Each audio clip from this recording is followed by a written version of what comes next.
Welcome to NuWu Sessions, where we invite guests from different corners of the Vegas cannabis industry.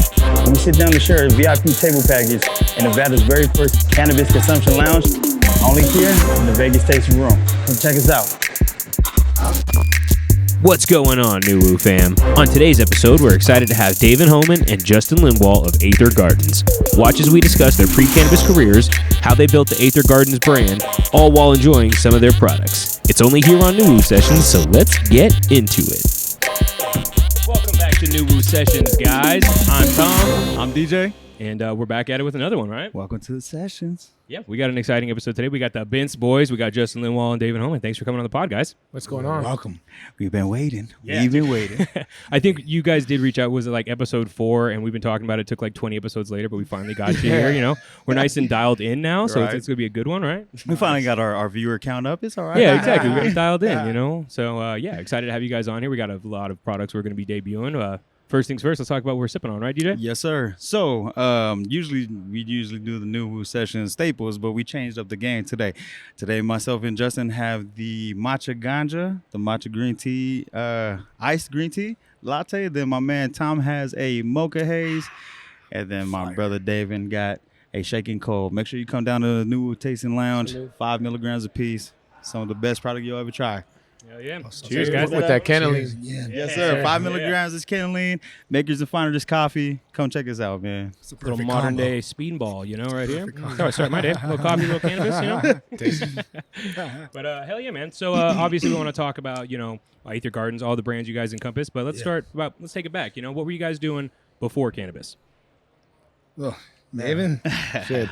I'll jump this off, man. This was it's been a great journey since 2018. So first of all, appreciate you guys having us out here. NuWu was one of those stores that, you know, when I first got into the industry in 2018, Justin brought me to, and I was just floored by the size and the magnitude of what was going on here. Yes, sir. And then flash forward now, we're in a tasting lounge, legally consuming cannabis, so it's one of a kind. Hell yeah. But I come from a career in wine and spirits and financial advising and, you know, hospitality. Oh, yeah. And, you know, I loved doing that for a while, but, you know, kind of felt the burnout. And always had a calling, man, to cannabis. I remember seeing my grandmother take Marinol when she was battling cancer, trying to get her appetite up, but it really only got her a little bit schizophrenic in the mind because it's so psychoactive on an 85-year-old woman. Yeah. And I never knew that until about 10 years after that event that my father told me, oh, yeah, they're prescribing her THC products. And I'm like, wait, why not the plant? Yeah, for sure. So as I, you know, started the journey and chose the industry, that was kind of always in the back of my mind to kind of steward that plant a little bit more forward. That's awesome. For sure. That's a good mission statement. What about you, brother? Great mission statement, man. I think when it's personal, it's always, you know, it's so much more deep, you know. For sure. You know, for me, it's like, when did I get involved with cannabis? I don't know, maybe like 12, 11. You know, I'm very young age. You know, I had a lot of older friends that, you know, grew and sold. Right, older of course. brothers and Of stuff, course. you know. Southern California, born and raised, and still some of the best weed comes from that area. Yes, sir. 100%. You know, and yeah, just had a great relationship with the plant personally, and you know, dealing with the stigma as you grow up through it, and dealing with the plant and being kind of alienated with the plant because, you know, there's this stigma of what shouldn't be or is, and everyone's misinformed at that point. Right. Absolutely. So you're almost like, okay, I have this real passion and love for this plant, but everyone hates it, including like my mom and grandma who are like Bible thumping Christians, you know. Yeah, So I hid it. I really hid same. my relationship with the plant for a long time. You know, I couldn't like come out of the closet, weed closet, so to speak. Right. You know, and they were always finding my contraband, or you know, what I said wasn't my, you know, my half pound of brick weed when they found that. They were And flipping your mattresses and everything. Oh man, everything. I had the false drawer, you know, and You already know. like mom knew. So, you know, it's just kind of, I've always been with the plant, you know, and it's been a rocky road. I've had my heart sure. broken with this plant many times through, you know, whether it's the other side of the law or, you know, bad relationships with people involved in the plant, you know, Right. that didn't have the same kind of, I guess, mission statement that we have. And it's been a long, rough journey. For But sure. I think now it's kind of beyond all of that. And It's safe, and I have a card now to sell it, which is so weird. Right. So I'm legit. This came from the sheriff's office, okay? Right. I know, right? The police know who we are. Right. Yeah, exactly. You got my name on file. Look me up, right? Still very much PTSD about that, though. I mean, every time a cop is behind me, still I'm always uneasy, even if I have that card, But but we've come a long way, so. Yeah, you're right, though. That stigma, though, that's something we're still trying to outgrow, and it doesn't happen overnight. But, 1,000%. I hear 110%. I grew up in a religious home. My mom always found my weed. I'd always be getting busted, I grew up in Kansas where cops have nothing else to do. So, you pull over a long hair with tattoos, you're like, you got fucking weed. Get out, buddy. So, that being said, I still feel it. If I get a cop pulling me over knowing, I have nothing in the car, everything's legal, whatever, I still, my heart starts racing just because of that. And that stigma, just trying to outgrow it. So, you're right. It's crazy how long it's come, though. Even just look at the past 10 years of cannabis. It's it's night and day. So what's the next 10 years going to look like? I'm excited. I'm strapping in, right? The Jetsons type future. You know what I mean? So I have to know, what came first, cannabis or the beard? Oh man, right? I think it grew with it. It's like the definitely the gray hairs in the beard. We're recreational cannabis. Yeah. The question should be: did the gray come first? Cannabis. The gray came on both of us actually in the last couple of years. It's a beautiful industry, but it's wildly stressful and wildly inconsistent. And it takes a true entrepreneur to deal in a regulated industry, over-regulated industry like that, and something with, not even federally respected, though we're contributing $300+ million in taxes every year. 1,000%. So what's it going to be? Yeah, for sure. No, 100%. And that's, we've said several times in episode now, I feel like anyone who's been in the industry for a while has to wear multiple hats. It's just par for the course, If you're really going to weather the storm, I got 5 on right now. What do you need? Which one? But absolutely. It is because of how new it is. For sure. It's still in its infancy, and again, we can't wait to watch it grow. Yeah, see what you guys got going. And also a testament to what you were saying as well. I've never been part of an industry before where there's so many people are here because of personal reasons. There's personal reasons what drove them through this industry and what helped them build. And that's one reason why I came in here, because of these type of stories. 100%. One like your own. You know what's funny though is most of the stories I hear to people that have the passion similar is never about money. I've never heard one time about I joined this for the bread. Yes, sir. Now a lot of people outside the industry might say, "Oh man, there's so much money being made." Maybe from an overall top line cash value, but nevertheless, most people have a personal tie to it. 1,000%. That's true, and that is true. Everyone thinks we're making money hand over fist, and it's like, see what the tax numbers are. I've never. Someone's making money, but I don't know if it's more the money brands. in my life than on this plant. We're talking about activism, and I had a conversation with there was a weed activist and stuff, and everyone's big on activism now, and it's it's different than when it was before. For sure. Before you couldn't post anything online about you doing this kind of activism, being an activist, and it's it's easy now. When you're an activist on my end, you actually learn through the process of pain and loss and losing hundreds of thousands of dollars through the process and learning this plant industry and business. And, we are a little long on the tooth, us legacy guys and OGs, you get kind of tired of certain things and, the way they are, but you still have to, again, wear the many hats and push it forward where you can, Absolutely. That's kind of it. 1,000%. 100%. Well, so let's talk about, users. Obviously, you guys are both cannabis users. We're daily users, right? Yeah. Preferred method of consumption, we hourly. Man, to me, preferred method, interesting question. I never answer it right, but hopefully I'll get it right this time. To me, it's all about set and setting. Okay. Right. I probably smoke every way, every type of product. It's just not all the time. Yeah. Before work, and I don't want to have to run back and brush my teeth or wash my hands, depending on the meeting I'm going to. Maybe I'm smoking a vape or a dab. Right. At night when I'm home and it's my time, I'm rolling up a J. I'm taking my time. Maybe a blunt. I'm taking my time. Yes, sir. And then an edible before bed. So it just depends on what you're doing and who you're with. Dang, he has a whole system. I got a regimen. You know what I mean? That's cool. That's a solid regimen. Yeah, for sure. Hell yeah.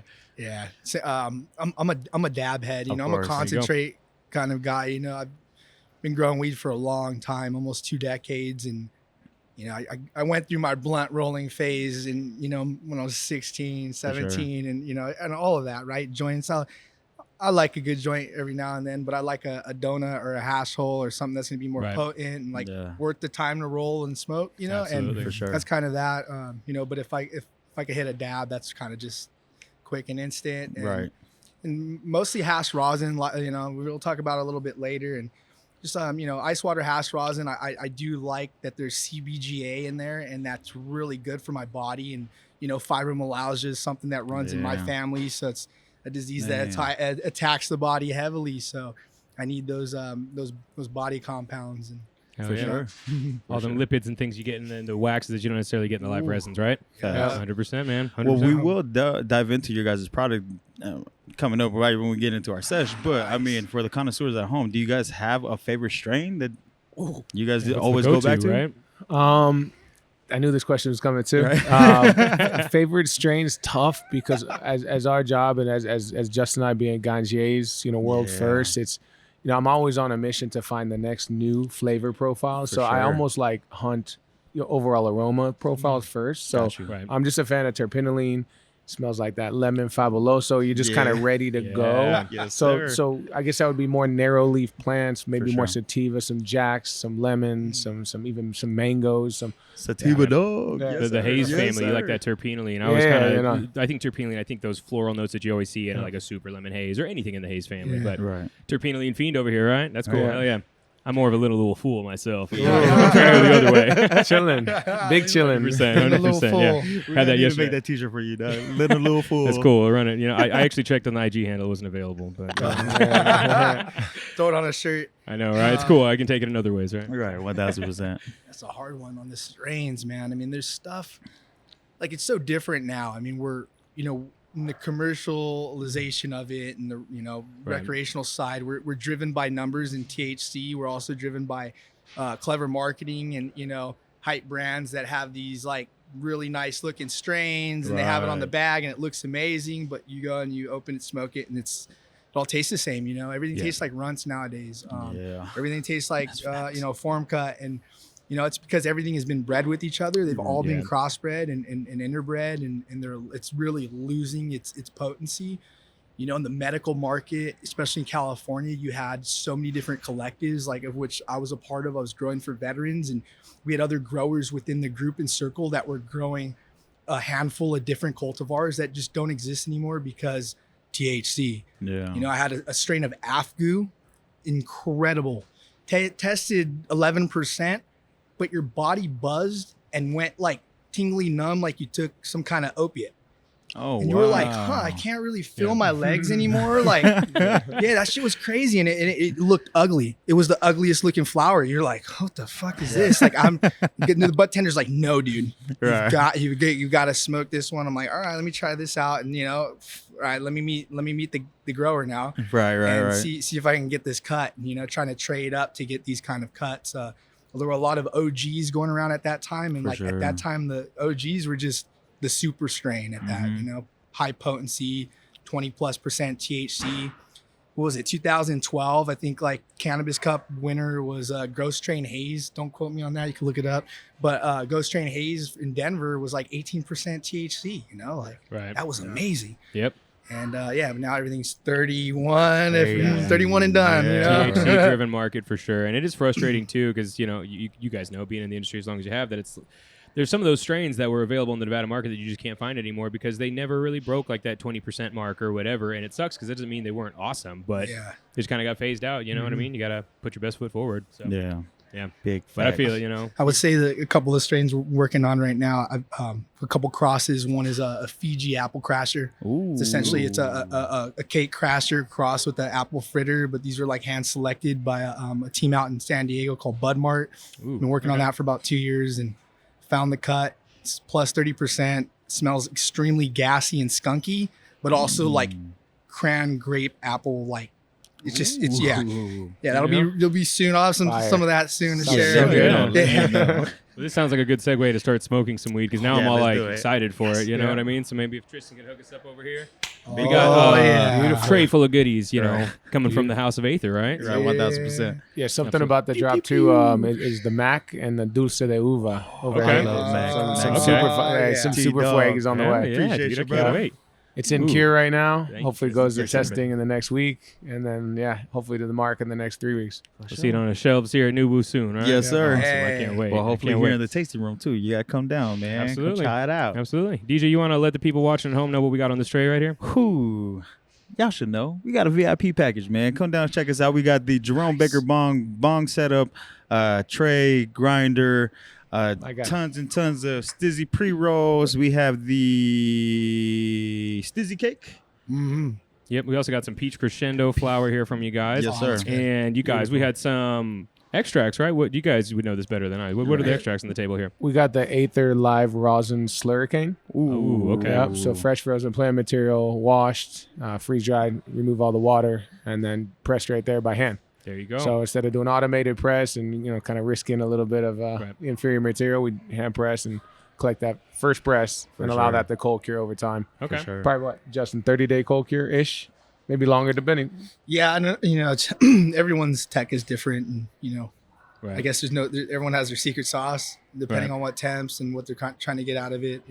Sometimes if we're trying to jam it out, it's going to be a different temperature and time. If we're looking at that's just crashing out some of the THCA, and we're just kind of experimenting. I think everybody is at this point. sure. There's no Okay, right sure, or wrong. sure. There's always like the extraction artist always going to say like, hey, this is Like, you're an idiot for doing this. Why don't you do it this way? But you know what I mean. It's different strokes, different folks, right? I got one for you guys though. I tried honestly full melt, like fresh pressed rosin the other day, and I've never had something better. Oh, really? Like right now, Okay. our process is you press it, and worst case scenario, you send it to the lab that next day, and then 3 or 4 days go by, and then you get it. There's like 2 weeks, best case, to get it. Right. This was like the day after, and I've never okay. felt so much flavor and Yeah. the body.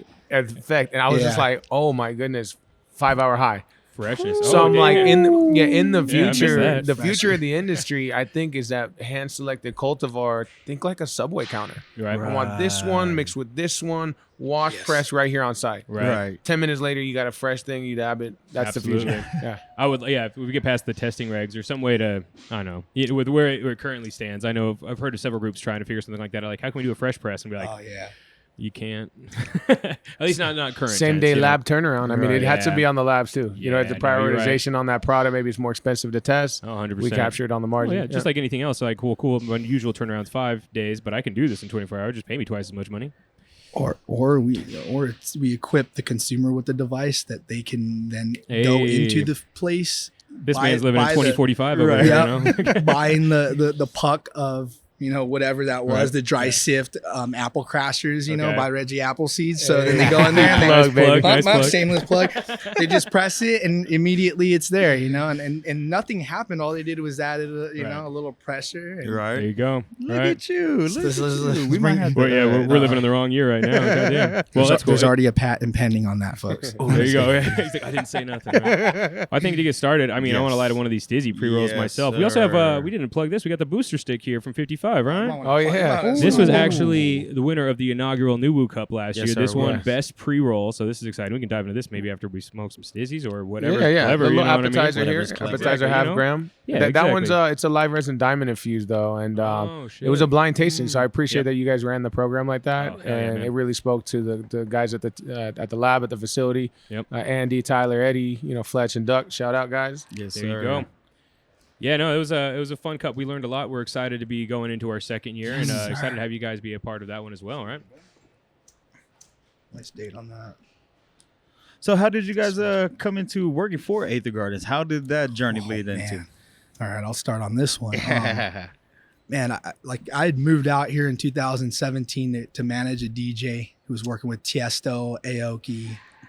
Things weren't working out with her in that sense, and the music industry is difficult, But I had already been in the cannabis industry for some time, and it was really difficult. At that point, Prop 64 in California was about to go through, and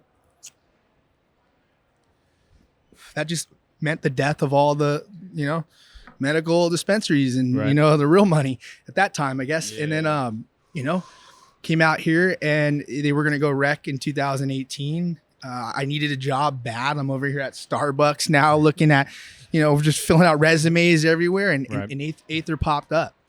Okay. Right place, the right time. Sounds like. And it looked incredible, right? I looked at this whole thing. I'm like, all right, let me just go to the interview and go to this nice building. And I'm like, oh shit, like this is awesome, and they got me, they're like, hey, we'll give you benefits, this and that. And, I'm like, fire. And you guys have a 10-acre greenhouse in the back that you're about to put up? I'm like, yeah, absolutely. Sign me up, And your facility sure is enough. beautiful as well. Thank you. Especially from a cultivation background, you know what I mean? It does sound like a right place, right time, right? It was Kismet. It was silly. Yeah, I thought it was like a perfect marriage for me, at least, and for my sanity, at least, because it was, it's something stable with cannabis. Before you're just like, right, this is fucked up. I could lose it all overnight, and I have. You lose your genetic library. It's worth millions of dollars. Like crazy stuff I had that dispensaries had right now. You couldn't compete with it. But that's like. That's neither here nor there. It's just part of the progress and process. But, I was there for about 3 months, and we needed some heavier firepower. Look, I'm the cannabis weed guy, but I don't have a financial background. I don't have, the massive sales amount that this guy had in Patron before. And like, he came through for Patron. Oh man, it was incredible. This is one of the best stories. Seriously. Like, they wanted me to hire my boss. This is my boss, right? Someone at a higher level, right? And I'm like, okay. They were sending me these like alcohol reps and stuff, and they were coming through, and I was like, what's your weed experience 1 through 10? And they'd give me like 2 or 3, and I'm like, and I just like, hey, just pay me the money. I'll never be able to take these guys into a dispensary. If I did, I'd lose all my credibility, and I'm not doing that. Right. So they said, look, we got one more guy coming through on a recruiter. Give it time. I'm like, all right. This guy comes through, right? And I'm like, hey, what would you say your experience with cannabis is 1 through 10? He's like, no, I'd say like a 6. I'm kind of like a J a day kind of guy. And I'm like, oh, J a day? I could work with that. It sounded cute. It had a good ring to it, and it wasn't mine. Right? Yeah, right, 100%. That's awesome. And he just came in and killed the interview. Already had a business plan in motion. And I'm like, hey, I told the group, I said, if we don't hire this guy, we're fucking stupid. Right. And I'm gone. For sure. I was like, you ain't gonna pay me. I'm out. And they, the rest is history. There you go. 4 years later. That's an awesome story. Hell yeah, dude. So mine. I'll kind of sum mine up. I mean, I grew up in Florida. Gotcha. Probably smoked weed first time 16. Just tried it. Didn't really have it around me. Wasn't in my life. We grew up super Catholic and kind of, conservative, and played sports my entire life so much that I didn't really have a lot of time for extracurricular. Yep. Spent time in South Florida working with both New York Life Insurance Company, and that also was too conservative for me. That was like family table, like financial planning and mutual funds, life insurance, and it just wasn't too much. Wasn't what I was tied to. And from there I ended up working with a company called Diageo, covered Florida, Kentucky, and Indiana as a sales manager. And work with the brand ambassador teams and just building out all their menu programming, restaurant outlets and all that. And I guess I was taking too much lunch money from Patron, and the headquarters were here in Vegas. Right. And I got contacted by somebody that worked there, and they're like, look, come out here and run Nevada and Hawaii. Damn. And I ended up, that's why I moved to Vegas back in 2014, and I ran that business for 5 years. Damn. And they were acquired by Bacardi for $5.1 billion, biggest acquisition in liquor at the time, really. Right. Wow. And, I was also doing soul searching around then, because once that acquisition announced, 5 months went by, and that was a long 5 months for me to figure out what I wanted to do. Right. Saw a lot of broker relationships, my own as well, and just saw a lot of damage done by alcohol and partying and just that commitment, like that gluttony and like mentality. There was no wellness aspect to it, no matter what, like the gluten-free organics of the industry, they weren't about wellness. Yeah, for sure. So man, I left and kind of did some soul searching, and a buddy of mine working in liquor was about to take this interview with Aether, but he just got a promotion. He's like, hey, I don't want to stand the recruiter up. Why don't you go for me? And I'm like, well, bet. I was playing softball with this guy at the time just for fun, and I went, and this guy told me the opportunity, and I had been already looking into cannabis. It was only 2 years post-rec here in Nevada. And I'm just like, man, there's only 40 dispensaries. I knew there was about to be 100. There was going to be on-premise lounges, and I worked with on-premise casinos and hotels. So I figured there was going to be a heck of a lot of synergy. For sure. And I wanted to sink my teeth in something, not be a cog in the wheel. Right. Because in alcohol, I joined in 2006 as a bartender, right? and like work my way up through the industry. But that was 70 years post-prohibition. Right. And in my head, I'm like, okay, we're still in prohibition right now, but I'm in this. Yeah. I'm big, learning sir. from a legacy operator like Justin. Yes, sir. And then, to kind of respect that. And that's where I felt like my role was to be a little bit of that glue between really corporate kind of hedge fund groups. Right. Because I understood financial backgrounds and business management. And then I understood the plant because I studied agave. And I was one of like a tequila certified instructor back in the day. So I was always about learning the commodity and that agro product that goes to make the finished product. Right.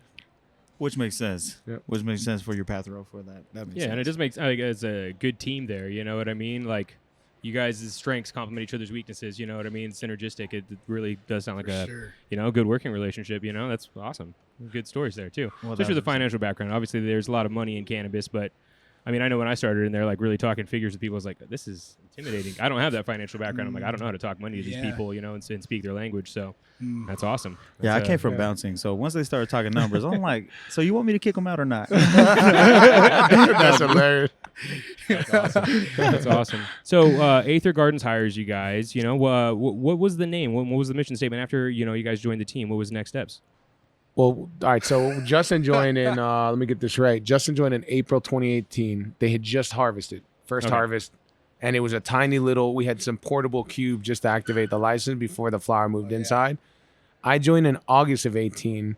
And it was like, let's say harvest 4, a little bit of inventory on the floor, 5 dispensaries we had as a shop, and then just trying to get it going from there. We only sold 3 products too. Pre-rolls by Binsk. So when you said Binsk Boys in the front, I didn't correct you because I'm like, the market kind of probably remembers us by that because we approached the market with another person's brand. Right. And Binsk is originally out of Colorado. They're in about 15 states now with the True Lead partnership and stuff. So they're going places as well.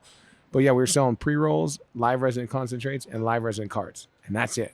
Right. No bulk flower, no shelf flower. So you're just like, wait, you kind of came at it as a producer. That's crazy. So we attacked the industry as a producer, which is even harder. Yeah. So because normally you get known for your flower and then you kind of flank it with production items. Right. We did it the opposite, counterintuitively.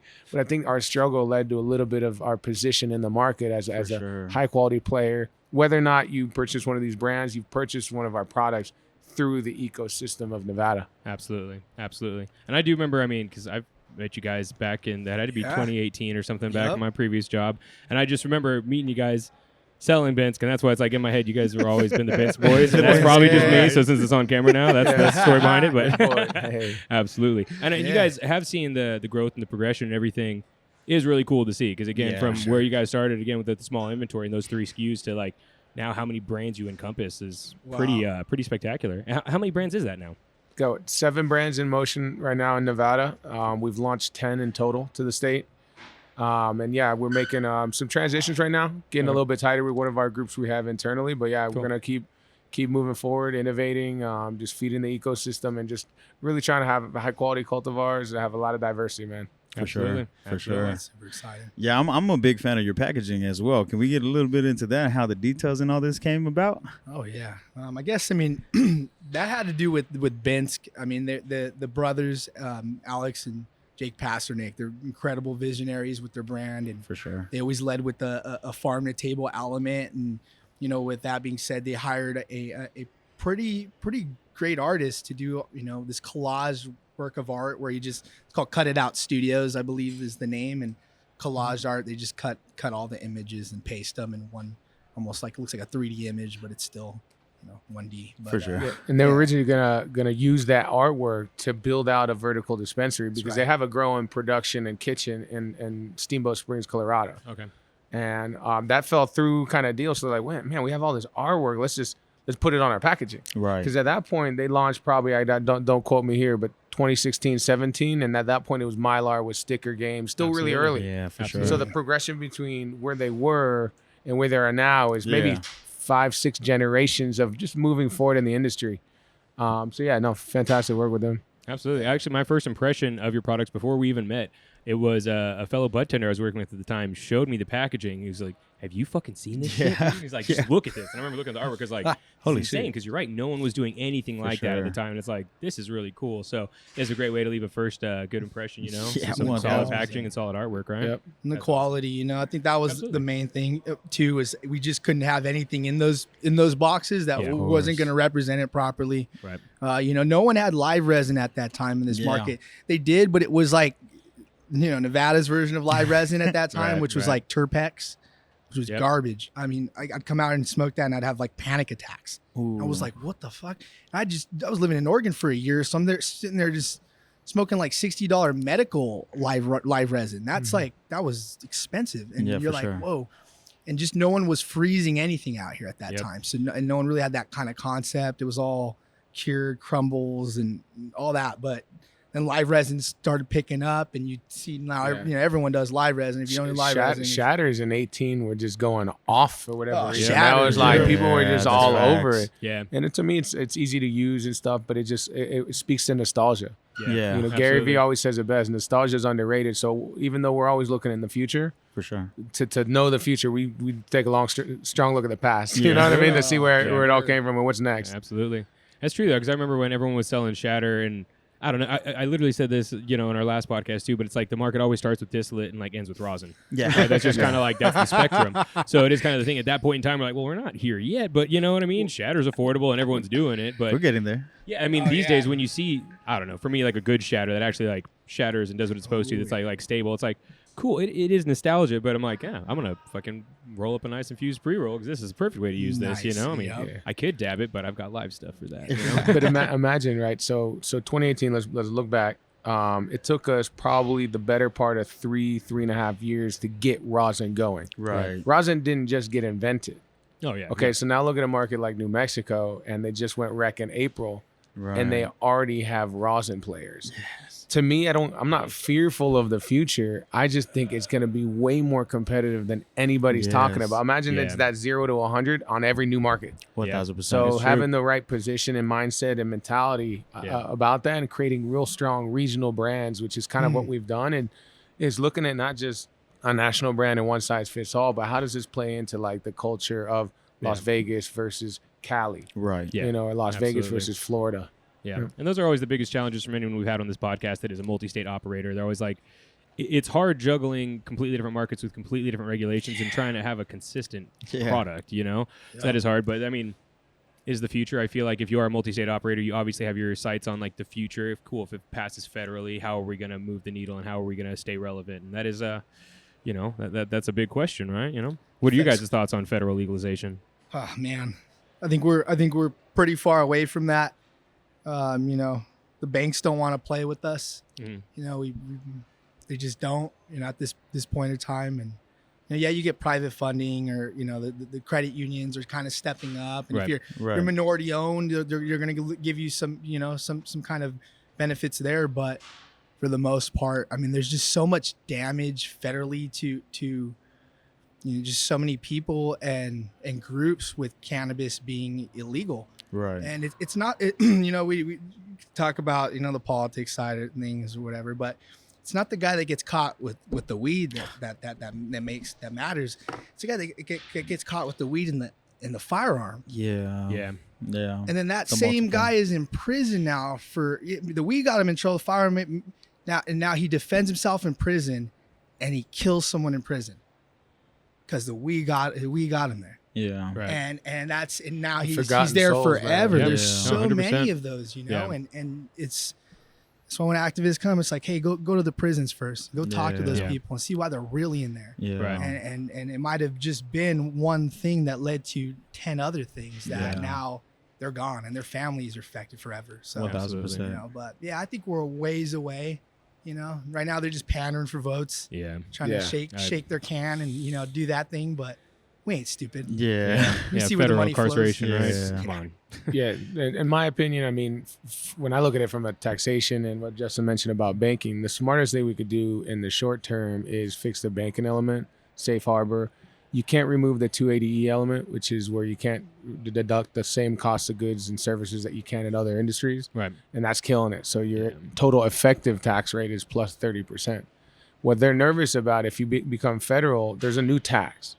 Is it on top of the states or not? So like how that all plays in, because how can you have a total effective tax rate of now 40+%? You're right. The industry doesn't survive against the legacy market. Right. So in my opinion, what they should do is have adult use in all the states and leave it up to the states, as well as partnering anybody that's convicted of moving violations with cannabis, not just the 6,500 people that had it possession on them. And that's federal. You never get hit with a federal charge possession. It just doesn't exist. They're all moving or intent to those are the ones, because right now, you know, we respect what we do every day. We wake up and try to hustle.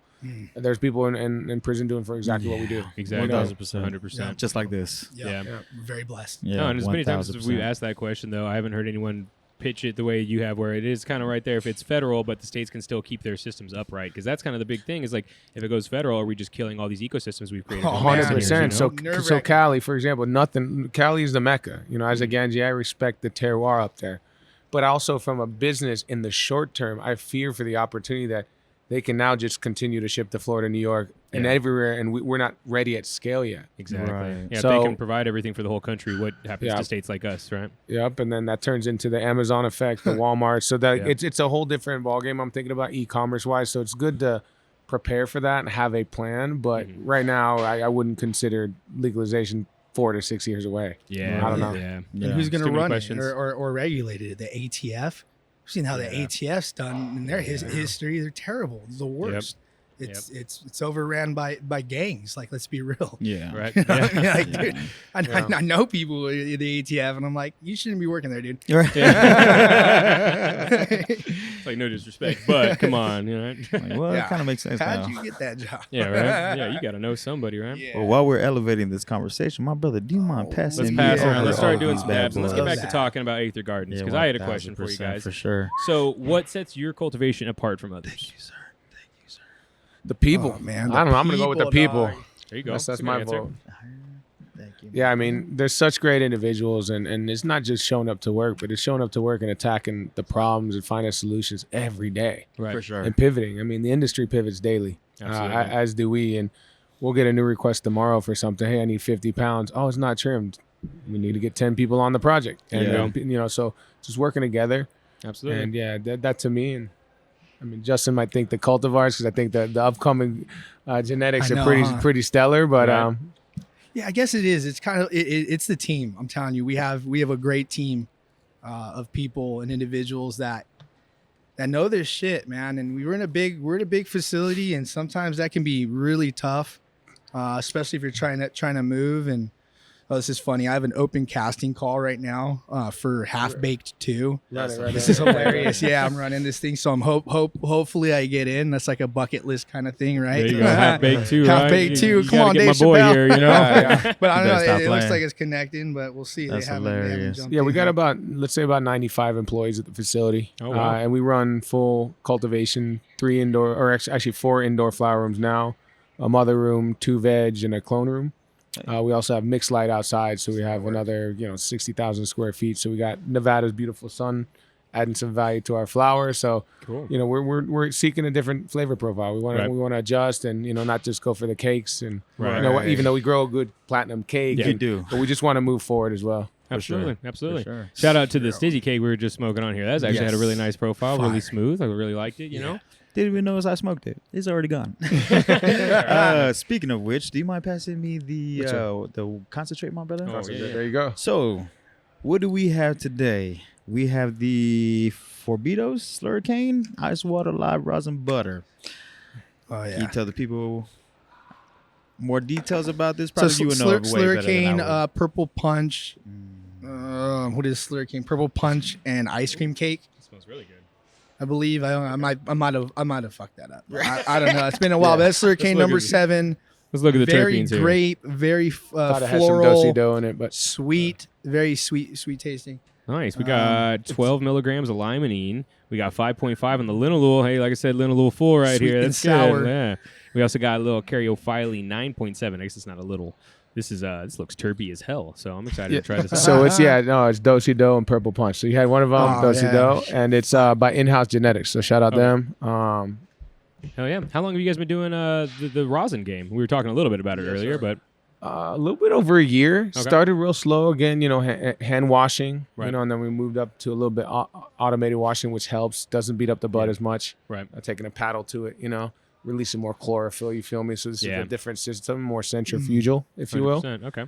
But yeah, just trying to move forward with it. I think that the applications to anything solventless is almost endless. Right. I mean, imagine a solventless future with all edibles are. I know, man. We're starting to see it in this market now where you see like some edibles being marketed as solventless, things like that. It's like, I mean, that's crazy. I've been pressing rosin myself since 2017. Oh yeah, we had those early conversations. Yeah, and I've always loved rosin, but now again, as the market matures, there's more competition. Yep.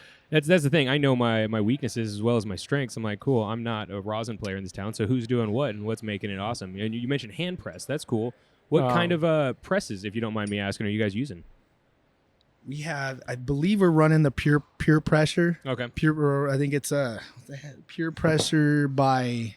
And this was 90 to 140U. I know that. I think they just call it pure pressure. Yeah, the equipment, we'd have to get back to you on that one. No worries. Yeah. I used to use the pure pressure rosin press back in the day. The Pikes presets, the pneumatic one. Yeah, that was the best one at that time. Yeah, I remember. Oh, what's up? We got Lloyd on the pod. What's up, dude? What's up, brother? Shout out to Stizzy. He just called me, so I'm like, all right, let me face something. Hey, you can let him know we're smoking. There's the Stizzy right here on the pod, right? Stizzy cake, bro. Let's go. I'll call you back. Shout out to the Stizzy team under the Aether umbrella here. But speaking of peer pressure, my brother, you want to trade me? I'll take that clean rig from you. That's the kind of pressure I like. All right, so I'm going to light this bad boy up. Oh, what? Shout out to the G-Pen. This is the higher device. Yes, sir. It is a e-nail kind of rig setup. I don't know. 1,000%. We're 2 for 2 on episodes utilizing this. So. Here? You just pull. Just rotate, you can pull. Okay. Yes, sir. You're ready to go. There we go. Milky clouds. Oh, maybe not. Maybe. No, it's some going. clouds. It's There we go. going. It's Low going. temp. Oh, there it goes. Exactly, There it goes. All good. Take your time. There it goes. So while he's ripping that dab, what has been one of the hardest aspects of scaling Aether Gardens? As long as you guys have been doing it now. Oh, man. All right. This one I'm going to try to handle in a visual. I was just describing this for a while. So I jumped in the business August of 18. Like I said, the infrastructure was built, but it was really controlled by kind of couple handfuls worth of those medical brands and producer and cultivators, right? They had all the sales. Right. We had gotten to the market and G-Pen, Pax, and AeroPro had almost 100%. You hear those coughs? Hold on, time out. Damn, he just got a. My boy's dying over here. I'm sorry, I can't, man. Hey, one of these. Yeah. He's like, I ain't tapping out, bro. He said I ain't tapping out. There you go. So I think the hardest part was like, joining an industry that was already like the market shares were spoken for in each category of product with 3 to 4 people. Right. So you were always just kind of a smaller fish in the industry. I didn't really know anybody at the time in cannabis, though I know everybody in hospitality and alcohol. But kind of flash it forward to 19. You guys remember in August there was a vape crisis? Oh, yeah. Well, we were a producer specialized in vape production. Right? Yes, sir. So a year into the business, boom, we hit a vault. Nobody buy vapes. Right. Well, then that's an oversupply on flower. For sure. Once we kick in at 2020, we're getting rid of the oversupply on flower. COVID, boom, Vegas shuts down. So everything hit. Like the hardest part about cannabis is we never had a break. For sure. And 3 days after closing all businesses in Nevada, Governor Sisolak made cannabis essential business. Yes. For all five licenses. So we're blessed to be able to work and not change our lifestyles, if you will. But like, I literally took no vacations for over 2 years. Everybody else got to work from home in their PJs, which again, I'm not saying that that's good or bad, but like we never got the break. So I respect everybody that puts on their agent card, works with us every day, all our competitors, all our partners. It's just mad respect for real. 100% community, right? Yeah. And yeah, we did prove that we are essential, and it was really crazy. I mean, in that time, we said it several times in the podcast. So, I mean, we were particularly feeling it, what I mean, with like the 3-hour drive-through lines, back in the days. But yeah, you guys are cleaning up, bro. You guys held it down, bro. We got everybody from Arizona to Utah to like. There's people traveling state lines because there was. If you could Zoom, imagine this: you were Zoom calling from Salt Lake City all the way to Vegas, picking up weed, and Zoom calling all the way back. You don't have to take off of work. That's true, right? Just roll around, mobbing. Work smarter, not harder, right? Mobbing, I don't gotta go anywhere. Meanwhile, Justin and I are hitting the street, knocking on doors, we're still in, like, we still got new stores and new partners last month, last week. So we're still like, we haven't lost that hunger yet. Right. Every year we take a trip to northern Nevada. Nice. We drive, 1,800 miles round trip. Yep. We rent a truck with a U-Haul, fill it with swag from all of our brands, and then we take that and we give it away. Smart. And we do trainings with all the bud tenders and staffs and as much as we can up there, and then we're just, it's fun. That's what keeps it exciting. It's For sure. It's you, it's everyone, it's the people, it's the culture, it's really what drives it. Because again, we're not doing it. We're doing it to get a paycheck. Let's be real. We want to be, have successful. some kind of successful and at least have some stability with the plant, But for the most part, because we're at such the beginning of this, right, we want to like make that lasting impact that's much more than that like financial one, For sure. Yeah. And especially at the position that you guys are on, like those are the top two things that you would need is to educate and free marketing. Hey. You throw a t-shirt on a bud tender that every single customer going to see it. You know what I mean? I'm Puerto Rican. Justin's Mexican and Spanish, right? Mexican Italian. Excuse me. Spicy. Here you go. Yeah, So in terms of like, that was strong. The solvent makes you cry. Oh man, it's good. So hard work's different for us. It's we do it from and also just want to make sure all the teams know we're willing to put in the work. Right. I drove every one of those miles too. When in the freezing cold, and unloading the U-Haul truck in 20 degrees up in on the border of Idaho. Thrive jackpot. There you go. Hell yeah. There we go. Thrive jackpot. It's up on that. It's a border. I think it's Montana. Okay. Maybe? Up in the corner. Yeah. Honestly, as long as I've been in Nevada, I've been here 6 years. So many cars there.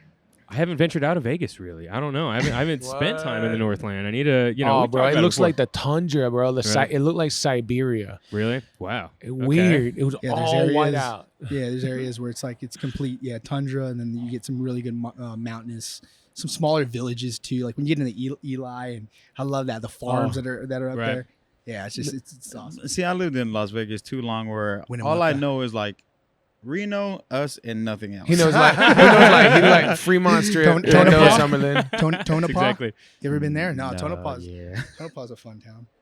Yeah, I don't know. We need to get more cultured. We need to go like experience the state of Nevada, DJ. We're gonna take this podcast on the road. Let's see what we looks like. They said Nevada. I just think Vegas. We'll be doing another Nevada road show. We typically do it at the start of the year. Kind of when things slow down a little bit, reassess, look at display, check it all out. We'll probably be doing it first and second week of January. Yeah, that's smart too. Right as you enter the new quarter too, you're gonna set apart for the year, right? Yeah, smart. Hell yeah. Well, so let's talk about the future of Aether Gardens here. How do you guys see the market changing over the next few years? What do you see coming down the pipeline? Man, consolidation. Consolidation, especially with what's happening in the market right now. This for you, my brother. Let me turn it on. You know what? Yeah, I mean, consolidation is kind of it's inevitable. And Nevada a little bit sooner than others because I mean, if you're playing here, you have to be the fucking best. Yeah, I agree. I don't think there's another state like ours, obviously, for many reasons. And, I respect California, but the way that they have set theirs up, they really set it up to failure. Right. And it discourages people from doing the right thing and wanting to apply for a business license and pay taxes. And absolutely. That's why there's so much of that weight is going out of state elsewhere. And that's how fucking stupid Uncle Sam is. If they just allowed it to happen, he would get all that tax money. Yeah, you would think. So it's just they don't have cannabis people in the government, obviously. Yeah. So they don't have that kind of insight. And so you guys can subscribe now to Only Leaves, and we will give you this information for $1 million a month. Inside scoop, $1 million subscribe to our Patreon. Yeah, exactly. So I mean, that's where it's at, man. We're in. I think consolidation is part of it, but the future is still in craft cannabis. Right. Smaller producers, small batch, one-off runs. Strains we're only going to run for 2 years. These strains are done after that. 2 years later, you'll never get this cut. We might release one, and someone can grow it, but that's exclusivity there. Yes. Where we're in. You're going to see the OGs come back. Right. We're making a run. Everyone's planning OGs again because why? We're smoking purples and it's not doing it, guys. all the cookies, our endocannabinoid system's like, what the fuck, bro? What else you got, right? Yeah. Yep, So 100%. more gassy, myrcene, limonene, Right. heavy 100%. cardio, but still those with the sweets too and the There you go. sours. So I don't know. That's just part of it. Go a lot of ways. Who knows? 100%. Man, that thing stuck me all past. I know, dude. Give me a hot second. Yeah, that was like 8 rips. Yeah, For no, sure. this thing hits. I'm like sweating. Yeah, we immediately. get the dab sweats right now. I feel it, I don't man. know if you guys could tell, but his shades already went down. It's already gone. Little fool, you know. Little fool. What's next in the industry, man? We're going into a phase with the consumption lounge applications Yes, close sir. here in the next Yes, sir. week Nice. and a half or Immediate less. Future. You know, the Chamber of Cannabis has been doing a great job along with the NCA and a lot of other groups, just really pushing the envelope forward. The bill would have never been written a couple years ago if it wasn't for Steve Yeager and Scott Rutledge who helped kind of support that. But that's going to be the biggest thing now. What it all looks and feels like, you know, only time will tell. Whether it's Right. going to be coffee shops, yoga shops, and concert venues, Yep. or what. But that's going to give a new dynamic to that concept of liquid to lips and alcohol. Yep. If I can have somebody try this and I can tell them exactly what we just told them over the Right. course of 2 minutes, maybe I have a fan for life. Right. That moment Right. is True. priceless. So the ROI component of being able to know if your product's good or not, or the feedback live, us as a cultivator producer without a dispensary is crucial. Yeah. So if I can have absolutely. programs to know and almost leapfrog that retail transaction and go to 100%. the on-premise, it's gonna be perfect. Yeah. That's cool. I'm really curious myself to see how consumption lounges roll out. Obviously, we're the first and still only at this moment in time. But competition makes things better. You know what I mean? That's exactly how capitalism works. So I'm really just curious to see the rollout. I hope it isn't set to fail, as we were talking earlier, as some of these things, you know. It is going to be one of those moments in time that we're always going to remember, like when recreational happened and like you couldn't transport weed. And the thing's like, that's fucking silly. Why did that happen? Right. Because Yeah, politicians don't know anything about cannabis. And that's where, like, again, I'm really just curious and I hope everyone the best in that regard. So I can't wait to see it roll out too, all right? We welcome the competition. You know, we're all family at the end of the day, Yeah, but just like you said, it's community. But NuWu's got some up their sleeve. I'll tell you. I'm not gonna break the news, but Yeah, we're yeah. excited Oh, for the man. future. yes, Yes. sir. Congrats on Very everything you got excited. coming up. It'll be a busy few months for you, but you know you have our support. Yeah, it's It's been the a future's looking busy bright. year, huh, Tom? I've been dreading Q4 all year long, and now that it started, I'm like, man. So, but whatever. What the guys. It's fine. It's So, fine. in that regard, while we're talking about the future, you guys got anything new coming down the pipelines? Anything fun? Any new strains, products, anything you guys? Oh man. I know you guys started with disposables. You guys started behind the This- backward end. Do you guys have anything? I think if I say 2023, we're gonna have a lot going on with Steezy. All right. So keep an eye on us. Not gonna give up too much there, but we did just drop the Binsk Live Rosin Cold Cure, and we are also dropping that same Cold Cure into pre-rolls. And Ooh. that's going to be in a multi-pack and a single, and Ooh. those drop in about a week. Ooh. So that's the hottest drop from Aether. Hell yeah. Okay, look out for I don't know by the time this airs, maybe it's already on the shelf. So Right. Probably. Um, but yeah, yeah. so keep an eye out. yeah, That's we're just always moving, you know, and then we just enjoy the data from the partners and to know what's working and what's cool. not. Right. Hell yeah. Hell yeah. Also, a potential celebrity collab. Excuse me. Dab got me. A little aftershock. Yeah. You know, we're Aftershock. always looking for that. You know, the right partner and course. partnership, and you know, not expecting too much because you know it's different. You're building enterprise value for their brand under your license. Right. You know, you don't want to give them everything. I know it's there's a couple of brand partnerships doing celebrities right now, which is like really good. You know, the Ric sure. Flair drip, I just saw that go off. That was pretty there we cool. go. I mean, that's a legend. You know, Yeah. he's a little bit older 100%. and longer in the tooth, but still, that's Ric Right. Flair. You know, Yeah, like, sure. that's exciting. So you know, we want to kind of add that kind of element, something similar along those lines to our portfolio as well. Also, some hunting some pretty incredible genetics and strains. I mean, we've been tied through the ganja, and we've been able to now look at some of our genetics and certify them. You know, I'll take them and I'll run them through our SAP, our systematic assessment protocol, that will give the genetic a certificate now of what the ganja has rated it, which is far superior than a COA or certificate of analysis, because that's just testing terpenes. Like, I'm going to give you the flavonoids. I'm going to give you the effects. I'm going to give you, hey, how did this feel in my mouth? It was waxy. Was it bitter? Was it sweet? You know, how was it? You know, so that's what's going to be different, I think, in what we're going to bring in with these new strains, the future of For sure. cannabis, the tasting lounges. You're going to need that here. Yeah, 1,000%. A ganja grade, a sommelier of cannabis grading the flower beforehand. That now this new user comes in and goes, all right, that's why this is that price. Right. Because these all just have the COAs. Now this one says a ganja came in and rated it. Yeah, I'll pay the $15 more. 1,000%. Or whatever. You know, I don't know what that is, Yep. but Yeah. you set the price. They do it with sports cards, with almost anything. They have someone come and inspect it and then up the Yes, price. it has You to know how say it it, goes. man. Yeah. Yeah, You so know how that's it where goes. it's got to go. Other than Smart. that, where it's a race to the bottom. Outdoor booth packs are going for $200 a pound. I got an email. That's rec. That's not even street price. Crazy. So, Yeah. so everyone's desperate. And the people that don't know, it's just what's going to happen. Right. They'll get $200 a pound. I'm Yeah. after that $20,000 a pound. Right. That Yeah. only gets dropped once a quarter. Right. And there's only 20 pounds of it. Limited touches, Yeah. long cure. Absolutely. You know, Yeah, especially, so- I mean, with the Ganjier aspect, you're keeping the culture rooted to the plant, you know? Yep. And for those who haven't seen it, we did have my man as a guest judge, you know, for our NuWu Cup. So Yes, thank you sir. for being a part of Yes, that. sir. And, you know, thank you guys for Cheers. doing what Thank you do. You guys have been phenomenal Thank you, partners, guys. and we're looking forward to the future as well.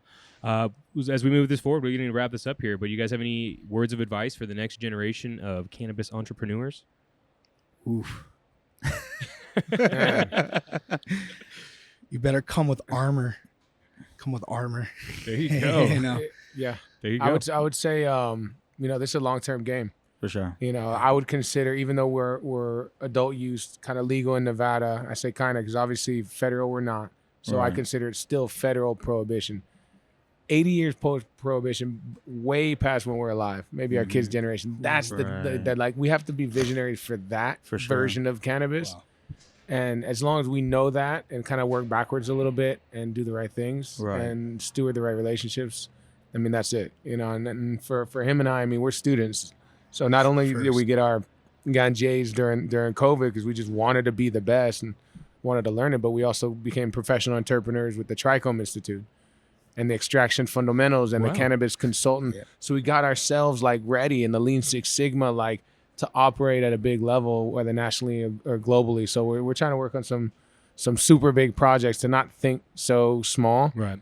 We're just really dreaming right now. There you go. That also gives yourself a suit of armor because you guys are equipped and you know you're educating yourself. And you know that's the best thing anyone can do for themselves if they're trying to survive in this industry, right? Hey, So hell yeah, the good for you Can guys. Avengers. You can't Avengers. avenge. Can Avengers. Avengers. Look it There you up. go. There you go. DWH Brands LLC. There you go. Is there a TM on that? I don't know, right?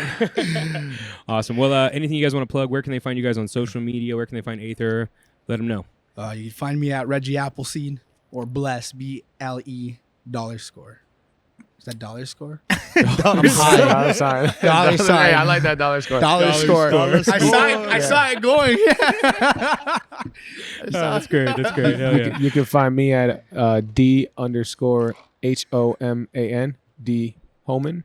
And then you can find Aether Gardens at Aether Gardens, AETHER Gardens. And then the rest of our brands, Steezy, find it at Steezy, Bins at Bins, Hervé at Hervé Edibles, Honey Labs at Honey Labs with the U, HUNI. And then Pro Canna, it's P_R_O _Canna. These underscores, Help me. man. Yeah. God bless me. Help me. We'll find it. And, We'll put it in the bottom. And at the 55, and that's the number 55 LV on Instagram. Hashtag all the brands. yeah. Hashtag killing it, right? Right. Facts. Right on, guys. Well, we appreciate you again for coming on the podcast. I think it's about time to do a dab, right? Yes, sir. Awesome. Another one. Let's go up to the. Woo! All right, let's make it happen, Captain. Thank you guys for being on the podcast. This has Appreciate been y'all NuWu so much, Sessions. man. We out of here, right? We out. Salud. Hey, man. Thank you guys. That was a great episode. Yeah, man. yeah, Appreciate y'all, man. Man, that was a good episode.